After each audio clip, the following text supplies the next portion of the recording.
নমস্কার, কেয়ার চ্যানেলে তোমাদের সবাইকে স্বাগত জানাই। চলে এসেছি একটা নতুন ব্লগিং ভিডিও নিয়ে। দেখো, এটা কিন্তু উল্টো রথের দিন। আর আমরা রথের সময় কি কি করতাম আর কি কি করতাম না সবই তোমাদের সাথে আজকে শেয়ার করব। আমরা ছোটোবেলায় যখন রথ হতো তখন মা আমাদেরকে বলতো, শোন, রথের কিছুদিন আগে একটু চুল কেটে রাখবি। কিছুটা চুল ওই বাঁশের যে কোড়গুলো হয় না, নতুন যে ছোট ছোট বাঁশ গজায়, সেই বাঁশের মাথায় কিছুটা দিয়ে রাখবি। বাঁশ যত লম্বা হবে তত তোর চুল লম্বা হবে। আর কিছুটা অংশ রেখে দিবি। যখন রথে যাবি রথের দড়িতে দিয়ে তারপরে রথটা টানবি, তাহলে চুল মজবুত হবে আর অনেক লম্বা হবে। জানি কুসংস্কার, কিন্তু আমরা এটা কিন্তু করতাম। আর ছিল রথের মেলায় গিয়ে ছোট ছোট মাটির হাঁড়ি, কড়াই, উনান সেগুলো নিয়ে আসা। ও সারা বছর অপেক্ষা করে থাকতাম কবে রথের মেলা হবে, আর রথে গিয়ে ওই মাটির হাঁড়ি, কলসি, কত সুন্দর সুন্দর খেলনা সেগুলো কিনবো। আর এখন তো মাটির খেলনা দিয়ে কেউ খেলেই না। তো আমি রথের মেলায় গিয়ে দেখেছিলাম যে মাটির জিনিস আছে, তো আমি কার জন্য নেব, কেউ কি আর পছন্দ করে ওইসব মাটির জিনিস এখন? যাই হোক, আবার রথের মেলায় গেলে বা রথের দিন আমরা পাঁপড় ভাজা খেতাম আর ড্যাববোল বা ডেউয়া, তোমরা কী নামে চেনো জানি না, ওটা কিন্তু আমরা সেই রথের সময় খেতেই হতো। আর রথের সময় আমরা খেতাম। এই যে দেখো ছবিটা দেখাচ্ছি, এটা হলো ড্যাববোল, ডেউয়া, তোমরা যে নামেই চেনো না কেন সেটা কিন্তু আমাদের খেতেই হতো। আর বাঁশ, এখন যে বিয়ের পরে রথ কোথায় গেছে কে জানে, কত বছর পরে এই রথ দেখছি আর রথ টানছি। রথে যাই, এখানে রথে যাই, কিন্তু যেখানে মেলা হয় রথের 5 দিন আগের থেকে মেলা হয়েছে, 1 মাস ধরে মেলা চলছে, কিন্তু রথই নেই। রথ অনেক দূরে রাখা আছে, বড় একটা মাঠের মধ্যে মেলাটা হচ্ছে।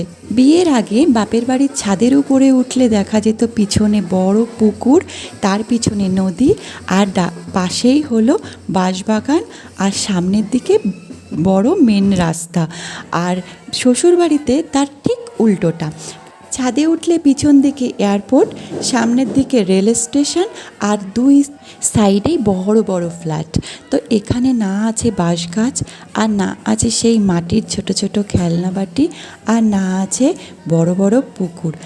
আর সেই ড্যাববোল বা ডেউয়া আর পাঁপড় ভাজা খাওয়া, সেটা আর নেই। তার জন্যে খুব খুব খুব মিস করি সেই দিনগুলো। সেই আমরা চুল কাটতাম, চুল কেটে নিয়ে বাঁশের আগায় লাগাতাম, আবার রথের দড়ি টানতাম। আর রথের দিন তো তোমাদের দাদার জন্মদিন, আমি সেদিন বেরোই না, সেদিন ওর জন্মদিনটা নিয়েই থাকি, তাই সোজা রথে আমার আর দড়ি টানা হয় না, আর উল্টো রথেও টানা হয় না। কিন্তু এবছর হোস্টেলে গেছিলাম বলে দেখো কত আনন্দ করে দড়িটা টানতে পেরেছি অনেক বছর পর। আর কিন্তু ওই যে চুল দেওয়া বলো, ড্যাববোল খাওয়া বলো, আর সেই মাটির হাঁড়ি কেনা বলো, কোনোটাই হয়নি। আর মাটির হাঁড়ি এখন কার জন্যে কিনবো? সেরকম ছোট ছোট মেয়ে তো নেই, আর যারা আছে তারা তো আর সেরকম মাটির হাঁড়ি বা মাটির কলসি সেসব নিয়ে তো আর খেলবে না। অনেক সুন্দর সুন্দর এখন স্টাইলিশ খেলনা বেরিয়েছে, তো সেগুলো দেখেছিলাম, মেলাতে দেখেছিলাম, কিন্তু খুব ইচ্ছা হচ্ছিল কিনতে, কিন্তু আর কিনলাম না।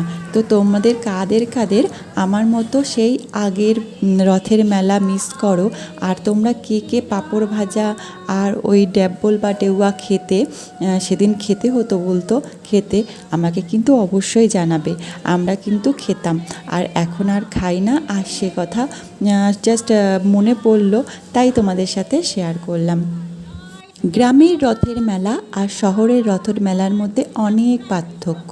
সেখানে থাকে 2 দিন জাস্ট মেলা হয় গ্রামে, কিন্তু অনেক বড় রথ থাকে আর পাশে অনেক সুন্দর সুন্দর মেলা হয়। কিন্তু এখানে 1 মাস ধরে রথের মেলা চলে, কিন্তু রথ তার থাকে না।